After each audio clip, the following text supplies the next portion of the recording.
Assalamualaikum teman-teman yang sedang menonton video ini, terima kasih sudah menyempatkan waktunya.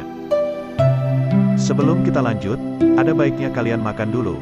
Kalau sudah makan silakan subscribe channel ini dan nyalakan loncengnya untuk mendapatkan notifikasi terbaru ketika saya upload videonya. Langsung saja kita simak. Pada tanggal 14 September tahun 2011, Pengadilan Den Haag menyatakan pemerintah Belanda harus bertanggung jawab dan membayar kompensasi bagi korban pembantaian di Indonesia. Hakim Ketua di Den Haag menyebut tindakan Belanda sebagai ilegal karena dianggap membunuhi warga sendiri. Pengadilan mendasari putusannya atas pertimbangan bahwa hukum Belanda dianggap berlaku di Hindia Belanda sampai tahun 1949. Jadi meskipun kejahatannya sudah lampau tetapi kewajiban untuk menemukan keadilan, mencari keadilan itu tidak hilang dengan pergantian pemerintahan dan berubahnya keadaan. Akhirnya pemerintah Belanda meminta maaf ke Indonesia.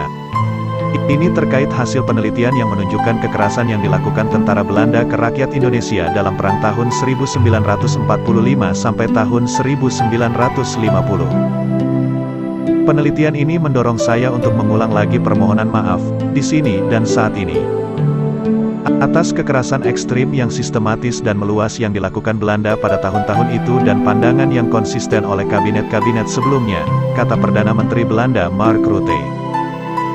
Tanggal 18 Februari tahun 2022. Saya menyampaikan permintaan maaf yang mendalam atas nama pemerintah Belanda kepada rakyat Indonesia hari ini.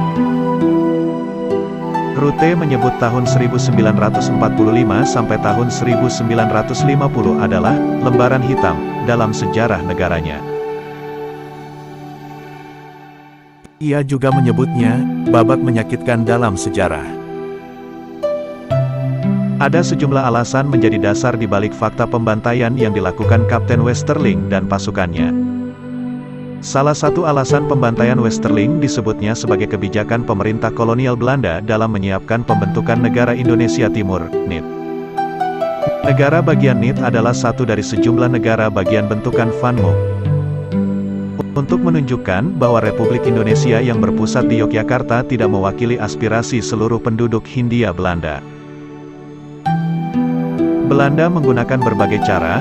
Mereka ingin menunjukkan bahwa semua penduduk Indonesia Timur, terutama Sulawesi Selatan, mendukung proyek NIT. Namun itu bukanlah sesuatu yang mudah. Sulawesi Selatan seperti menjadi duri dalam daging bagi proyek NIT tersebut. Para pejuang dari Bugis, Makassar dan Mandar memiliki sejarah panjang perlawanan terhadap penjajahan Belanda di Nusantara yang tak pernah padam. Belanda kemudian menggunakan proyek teror melalui Kapten Westerling untuk mematikan perlawanan rakyat Sulawesi Selatan demi eksistensi negara Indonesia Timur buatan Belanda. Sebelumnya pada tanggal 12 September tahun 2013, pemerintah Belanda pernah menyampaikan permintaan maaf kepada Indonesia.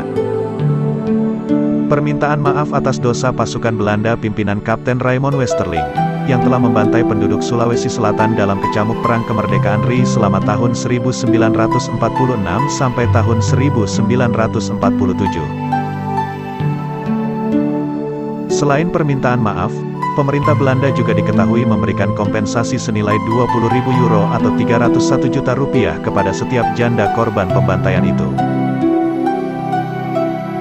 Dari data Kedubes, saat ini tercatat sudah ada 10 janda yang menerima kompensasi tersebut.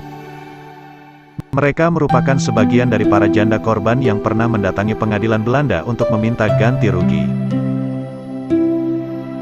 Pemerintah Indonesia pun menyambut baik permintaan maaf pemerintah Belanda kepada rakyat Sulawesi Selatan atas kasus pembantaian yang dilakukan oleh tentara Belanda pimpinan Westerling itu.